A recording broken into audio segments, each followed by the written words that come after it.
America, Fascism, and God, Sermons from a Heretical Preacher, Davidson Lord. And you can find this book at Amazon.com, a lot of other places. We have links to it up on Infowars.com right now. We were talking during a break a few minutes ago about the nature of evil. These are selfish people. You talked about, don't speak truth to power because, and I'm talking about real power, really evil people. Obviously, speak truth to county commissioners and congressmen and women, but we're talking about really evil people like Rumsfeld or Bush or Cheney or their controllers. I mean, these guys know the truth. They know we're naive. They know we're simple-minded. They know they can get away with doing just these horrible things because society could never come to grips with facing the full horror. But I think the survival mechanism has kicked in, and people instinctively know we better face this truth or things are going to get just worse and worse. Listen, this is only the beginning. We had Bush coming out in a speech yesterday saying, well, we don't torture people, we just get rough with them and pressure them. Well, that's the Alberto Gonzales memos when he was White House counsel. He said, well, we won't call it torture, we'll call it pressure, and if they die under pressure, that's legal, if we didn't mean to kill them. And then John Yoo writes a memo about crushing children's genitalia, and I hate to mention that a lot, but I mean, folks, he wrote this. He's at a CFR meeting in Chicago. CFR members, these are elitists. They're going, what is wrong with you writing this? Do you agree with this? And John Yoo said, yeah, all power flows out of the presidency. We can do this. So the Army's own report, just from Abu Ghraib, one of 30-something camps in Iraq, then they've got dozens all over Central Asia and the Middle East and Egypt and Jordan and places in Eastern Europe. And they admittedly, folks, are taking little kids in there, and they are hiring former federal jail guards that have been fired for sexual abuse. That's come out in the news. They're hiring them. They're flying them over there. They're actually hiring people who they have files on who are pedophiles. I mean, this is hell on earth, maximum type wickedness that even though they admit it, when I say it, I feel like I'm a liar because my mind can't even, to myself, as much as I know about these people, I can't fully fathom that. I mean, we know governments have done things like this before, but I've never known of a government in modern history. The Nazis hid what they were doing. I mean, this government is in hiding, and they know psychologically that if they can just announce and throw down the gauntlet of pure evil and get us to somehow accept that, then they've set the precedent to do whatever they want. So, Pastor, Lord, can you speak to the nature of evil? The nature of evil is primarily selfishness. It's primarily exalting what you want and what serves you at the expense of everyone else. It's making everyone else means to your end, that turns them into things that you can do whatever you like with as long as it gets you your ends. And if you get into that mindset, it's very easy to feel it and to feel nothing about it. And I think that's what's taken over now in our country. And some of it is the desperation. They think history's offered them this one chance to rule the world, and everything is at stake for them. I can understand that missionaries evil. I just think it's evil. Well, there's a bizarre rationale to this. They claim we've got to guard the truth with a bodyguard of lies. We've got to be more evil than the most evil, to continue the future of our freedom. And they tell this to their mid-level and even high-level minions. But when in truth, they are attacking everything good and righteous. They're attacking everything that's a bedrock, the family, society, sovereignty. While they claim nationalism, it's a plastic made in China fake plastic flag nationalism. It's really destroying our sovereignty. I mean, just everything is a counterfeit.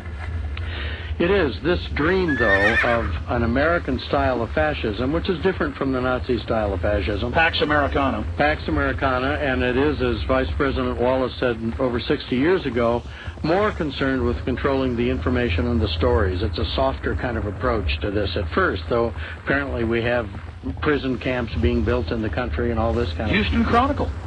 Oh, I didn't know that. Yeah, but they spin it. They go, it's for illegal aliens and political dissidents.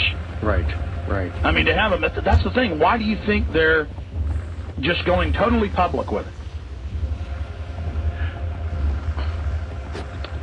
I'm of two minds. One is just that it's arrogance, and the other that it's desperation, and that they're caught and they're saying things that if they just wake up. I think of the Falwell and Robertson thing on television when they blamed 9/11 on the ACLU and women and so on and so forth. I thought, here are two guys who are so media savvy. How stupid to say that on the air. They certainly both knew better than this, because it's the hate list they came out with then was precisely the same hate list that the fundamentalists of Islam had come out with, that Khomeini had come out 1979. They hate uppity people. They hate liberated women. They hate gays. It's the same kind of hate list. And I thought then, what surprises me is that these guys are so media-savvy, they knew better than to say that with the mics on. Well, but at the same time, it's a scapegoat. I mean, they themselves. Sure. It's well known the White House. Most of the White House taste is not what it was in the past. The high-class female hookers. They like the guys with the military haircuts, and they're bringing in so many male prostitutes, and basically the cardboard's full. So at the same time, they're always attacking and have these football issues, to try to divide people, but they're really into it. Well, and I think any psychologist would say that makes perfect sense. If you're going to act out, have one extreme that isn't honest, something in the background, it's kind of like the portrait of Dorian Gray. If you're going to wear your pretty face to hide all your evil, the evil is going to grow and grow and grow inside of you. So that makes sense. And I think it is evil. And I think I'm not saying evil in the sense that we're all good and they're all bad and we ought to go kill them. I'm saying this is a waste not only of America and of lives in Iraq and around the world. This is a waste of human potential everywhere. No, exactly. And instead of being the beacon of truth and being respected and loved despite our problems, we really now they've taken us from the most loved to the most hated in just a few years, and they're on overdrive. I mean, these people are totally disconnected. From the reality of what they're causing. And of course, we say they know the truth. They callously know what they're doing, but I think there's also a lot of delusion going on. There's a lot of delusion going on, and once again, it comes back to the two images. An image of wholeness and of humanity kind of brought to its fullest. You have this maybe in the Marshall Plan after World War II, where here was a power that, for the first time in history that I know of, actually helped the people it had just defeated. Yes, there were some selfish interests involved. We wanted trading partners. We wanted the rest of it. But we didn't have to do it that way. We could have vanquished them the way we did after World War I at Versailles, and we didn't. We did something very noble with the Marshall Plan. Well, they learned from Versailles. That grew Hitler. That's right, and that grew Hitler. And now we're going back, unlearning everything that we learned. Well, that's another thing. You couldn't make up a Hollywood script like this. It would be too bizarre, too unbelievable. That Prescott Bush was the chief Nazi agent. That's right. That's admitted, folks. He was even taken into custody briefly. He was even fined. Then he got some charges dropped. He started the USO to try to say, well, I'm all patriotic. You can't have a guy who's a Nazi running this. But it's admitted that they're not. Their nest egg, the thing that started them, was the Fritz Thyssen Nazi money. Yeah, it was. And to come to this Bush, I think that he was a brilliant choice for the neocons for president. And the reason is, and this is more psychology than anything, but if you look just at George W. Bush's history, he's failed at everything he's done as an adult. He's been bailed out by his daddy's rich friends in every single business venture, and the Saudi Arabian friends. Well, he really was flunking out of Yale like Cheney did twice, but they basically went in with some endowments, so he got it. That's right. And he was put into the White House among other reasons, though I think we have a confluence of several things going on now that were unrelated but that have been tied together like a braid.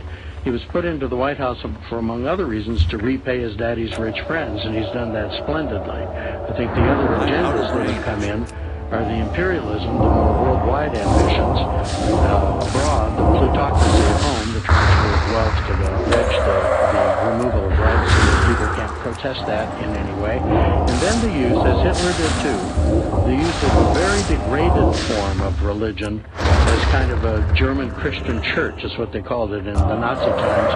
But when you have, what's his name, Hagee, the Pastor Hagee. Pastor Hagee. I heard him on the air this morning calling for World War III. That's right. You have stuff like this, and you think, wait a minute. Try reading any of the teachings of Jesus and reconciling them with any of this. This may be Christianity now. Perhaps this is what they brought Christianity to. Perhaps they